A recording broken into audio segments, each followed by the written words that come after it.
दोस्तों पार्ट 12 भारत दंड संहिता के केसेस का आपके सामने है। ये संपत्ति संबंधित अपराधों के विषय में है जो 378 से लेके और काफ़ी आगे तक जो है गया है। सारी संपत्ति संबंधित अपराध के ऊपर जो केस लॉ हैं उनके ऊपर चर्चा दोस्तों हम करेंगे। तो आइए जानते हैं केस लॉ। पहला केस KN मेहरा बनाम राजस्थान राज्य। इस बात में अभियुक्त ने भारतीय वायुसेना के एक हवाई जहाज को अनाधिकृत रूप से उड़ान भरने के आशय से केवल कुछ समय के लिए लिया था। किसके लिए? अनावश्यक रूप से उड़ान भरने के लिए। उच्चतम न्यायालय ने निश्चय किया कि अभियुक्त का आशय बेईमानी पूर्वक होने के कारण वह चोरी के अपराध का दोषी था तथा चोरी के अपराध के लिए वस्तु का स्थायी रूप से हटाना या जाना आवश्यक नहीं है। तो ये माना गया इस केस में कि चोरी हुई, भले आपने 15 मिनट के लिए चलाने के लिए उसको हटाया, आप परमानेंट हटाएं, ये आवश्यक नहीं है। थोड़ी देर के लिए भी आपने हटा दिया बेईमानी पूर्वक ले लेने के आशय से, तो ये अपराध हो जाता है। दोस्तों अगला आता है दुलीलुद्दीन शेख बनाम सम्राट। तो दुलीलुद्दीन शेख का जो मामला था बहुत ही इंपॉर्टेंट मामला है और लूट से संबंधित मामला है। इस बात में अभी निर्धारित किया गया कि उद्यापन का अपराध गठित करने के लिए भयग्रस्त व्यक्ति द्वारा संपत्ति का वास्तविक परिधान आवश्यक है। लूट में क्या होता है कि वास्तविक परिधान माने कोई आपको भय में आके अपनी संपत्ति जो है दे या आप छीन लें। यदि कोई व्यक्ति भयवश उस समय किसी प्रकार की बाधा नहीं उपस्थित करता जिस भगवान उसकी सम्मति हटाई जा रही हो, संपत्ति हटाई जा रही हो, किंतु वह अपनी संपत्ति ले जाने वालों को परिदत्त भी नहीं करता, ऐसी स्थिति में अपराध उद्यापन न होकर लूट माना जाएगा।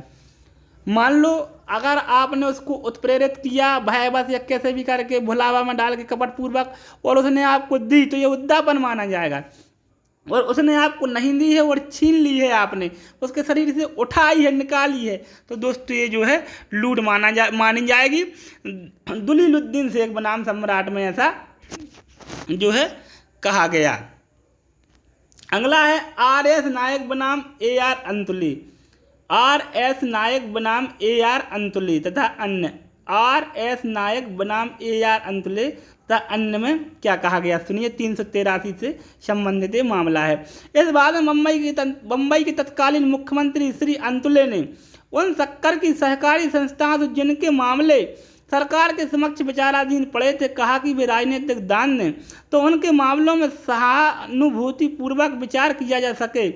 उच्चतम न्यायालय ने यह निर्णय दिया कि इन तथ्यों के आधार पर उद्यापन का अपराध गठित नहीं होता है, केवल इन पर नहीं होता है क्योंकि इस बात का कोई सबूत प्रस्तुत नहीं किया गया था कि शक्कर की सहकारी संस्थाओं को किसी प्रकार का भय या धमकी, तो भय धमकी के अंतर्गत जब कोई देता है अपना माल तब ही वो क्या है उद्यापन माना जाता है। जिसके परिणाम स्वरूप वे राजनीतिक चंदा देने के लिए बस हुए हों। न्यायालय ने मत व्यक्त किया कि उद्यापन के अपराध हेतु भय या धमकी का प्रयोग आवश्यक है, केवल सामान्य रूप से चंदा मांगना जो है वो अपराध उद्यापन की श्रेणी में नहीं आता है। कालियो कैरियो बनाम सम्राट। कालियो कैरियो बनाम सम्राट का मामला है, ये 390 से संबंधित है, लूट से संबंधित जो मामला ये है। इस बात में अभियुक्त ने पीछा किया, तो दोस्तों ये केस याद रहें चाहे ना रहें आपको, ये इम्पोर्टेंट नहीं है दोस्तों। ये जो कॉन्सेप्ट होता है इस पे क्वेश्चन आता है कई बार कि ये बात लिख देंगे कि ऐसा ऐसा हुआ। मान लो जैसे इस बात में अभियुक्त ने पीछा किए जाने के कारण चोरी करने से प्राप्त संपत्ति को छोड़ दिया। उन्होंने कहा एक संपत्ति उसने चोरी की और पीछा करने पर छोड़ दी, उसके पश्चात पीछा किए जाने पर उससे पीछा करने वालों को रोकने के लिए उन पर पत्थर फेंके, तो उसे चोरी के लिए दोषित किया गया, ना कि लूट के लिए। यह बात इस बिंदु को स्पष्ट करता है कि यदि चोर अपनी गिरफ्तारी को निवारित करने के उद्देश्य से मात्र उस समय उपधिकार करता है तब चोरी करते समय मालिक उसे देख लेता है तो वह चोरी का मामला होगा, ना कि लूट का। दोस्तों इस मामले में यह क्लियर किया गया है कि अगर चोरी करते उसे कोई देख लेता है और वो बचाव में अपना सामान तो दे देता है, बचाव में अपना कुछ मारता पीटता है किसी को, तो वो लूट नहीं मानी जाएगी, चोरी मानी जाएगी। तो ऐसे आप आशा करके लिख देते हैं और ये कॉन्सेप्ट बना देते हैं, आंसर डाल देते तो आपको लूट में आंसर लगाना, इसलिए केस लो हमें पढ़ना बहुत ही इम्पोर्टेंट हो जाता है। फूमन बनाम सम्राट, ये याद रहे ना रहे कि किस बात में कहा गया था, रहे तो बहुत अच्छी बात है, लेकिन ये ऐसा कंसेप्ट याद रखें कि जब ऐसी चीज़ आती है तो उसमें क्या होता है, वो क्या माना गया था। इस बात में जो है अभियुक्त को एक मंदिर के फर्श पर भीड़ में एक पर्स पड़ा मिला, जैसे एक पर्स पड़ा मिला, इससे संबंधित जो भी मतलब इबारत लिखी जाएगी, ऐसे ही आंसर देना है आपको।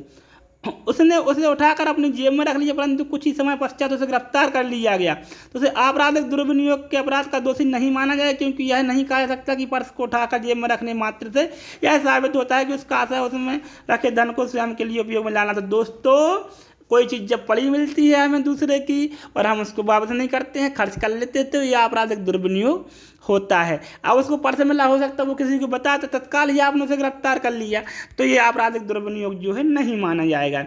रजा हुसैन बनाम सम्राट का मामला 403 पे जो है आपराधिक दुर्विनियोग पर यह मामला है। इस बाद में आ और भा एक ही ट्रेन से बनारस से यात्रा करने निकले, दोनों ही एक ही ट्रेन में बनारस से बैठे। आज एक अनपढ़ महिला थी, एक अनपढ़ महिला थी, गांव की होगी, देहात के पास अयोध्या का टिकट था, जबकि बा के पास बनारस के 2 टिकट थे। आने सुरक्षा से बा को अपना टिकट दिया ताकि वह सुनिश्चित कर सके कि उसे सही टिकट दिया गया है। बा ने उसका टिकट लौटाने के बजाय अपना टिकट दे दिया तथा अयोध्या का टिकट स्वयं अपने पास उपयोग में रख लिया। बा को आपराधिक दुर्विनियोग के लिए दोषी सिद्ध किया गया, न कि छल के अपराध के लिए। दोस्तों, उसने क्या है, 2 थे उसके पास, एक था उसके पास, उसने बनारस का एक उसको दे दिया और जो है अयोध्या का ले लिए। तो ये आपराधिक दुर्विनियोग के लिए, ना कि छल के लिए जो है दोषी माना गया 403 पर। अगर ऐसी इबारत लिखी आती है, ऐसा लिख देंगे वो कि ये था, बी था और ये सब जे के जे लिख देंगे, वो बोल देंगे कि आपराधिक दुर्विनियोग है, चोरी है, लूट है, क्या है। तो ये हमें ये चीज़ें क्लियर करने में बहुत ही जो है सहायता होती है। दोस्तों, जागेराम बनाम पंजाब राज्य। इस बार में परिवारदी की साइकिल, परिवार कंप्लेंट की थी इसने। अभियुक्त 2-3 दिन से लौटा देने की शर्त पर ले गया। उसने कहा भैया अपनी जो है आप साइकिल दे दो, हम 3 दिन में लौटा देंगे। उसने साइकिल लौटाने के बजाय बेच दी, वह बेचने की रकम अपने उपयोग के लिए रख ली। इस मामले में निर्धारित किया गया कि परिवारकर्ता और अभियुक्त के बीच उपनिधाता तथा उपनिहिता का संबंध था। उपनिधाता और उपनिहिती, उपनिधान वो होता है कि ये सब वहाँ का है, कॉन्ट्रैक्ट में पढ़ाएंगे बहुत अच्छे से इसको। इसमें क्या होता है उपनिधान में कि कुछ समय के लिए जो है अपना सामान दिया जाता है, उद्देश्य पूर्ति के बाद वापस लिया जाता है। जैसे हमने धोबी के यहाँ अपने जो है कपड़े प्रेस के लिए डाले और कुछ दिन बाद वो हमें जो है वापस कर देगा। घड़ी सुधारने के लिए डाली और वो वापस कर देगा। ये ऐसा एक दूसरी चीज़ किराए पे दी जाती है। जैसे हमने अपनी साइकिल किसी को दे दी, मोटरसाइकिल किसी को दे दी, कार किराए पे दे दी या फ्री में दे दी, तो ये भी उपनिधान होता है।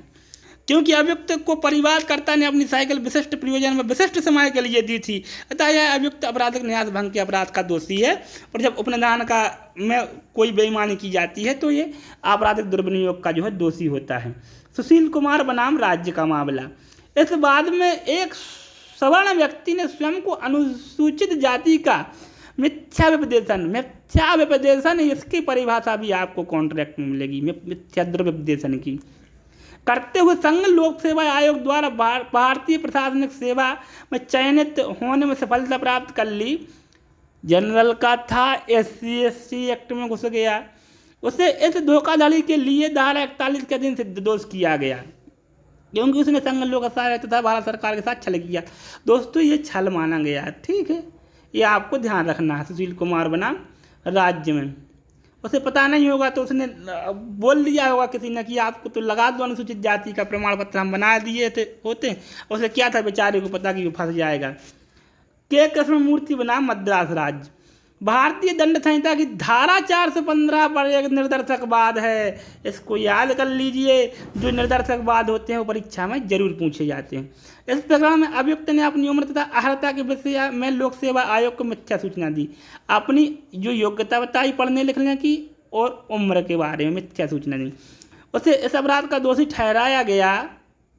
यह अब निर्धारित हुआ कि यद्यपि आयोग स्वतंत्र संवैधानिक संस्था था और उसका कार्य सलाह मशवरा देना था, तथापि इस तरह की संस्था को प्रबंधित करना सरकार को प्रबंधित करने की तुलना अदा अभियुक्त इस धारा के अंतर्गत जो है दोषी माना गया कि आपने सरकार को जो है बेवकूफ़ बनाया है। अगला बात है अप्पा स्वामी बनाम सम्राट राज्य। सम्राट मध्य प्रदेश राज्य का ये मामला है। इस बात में अभियुक्त स्वयं को बा नामक व्यक्ति बताकर परीक्षा में सम्मिलित हुआ। ये देखो भाई, ये बहुत खतरनाक होता है किसी की परीक्षा में बैठना बेईमानी से, सावधान रहना हमेशा। उसे धारा 416 के अंतर्गत प्रतिरूपण द्वारा छल के लिए सिद्ध दोष किया गया। प्रतिरूपण छल द्वारा मतलब किसी का बहरूपिया बन के काम करना। इस तरीके से दोस्तों ये आज का लेक्चर जो है कंप्लीट हुआ। आप लोगों को अच्छा लगा हो तो दोस्तों चैनल को सब्सक्राइब कर लें, बहुत ही अच्छी अच्छी चीज़ें चैनल पे आने वाली हैं, और वीडियो को लाइक कर दें। धन्यवाद दोस्तों वीडियो को अंत तक देखने के लिए।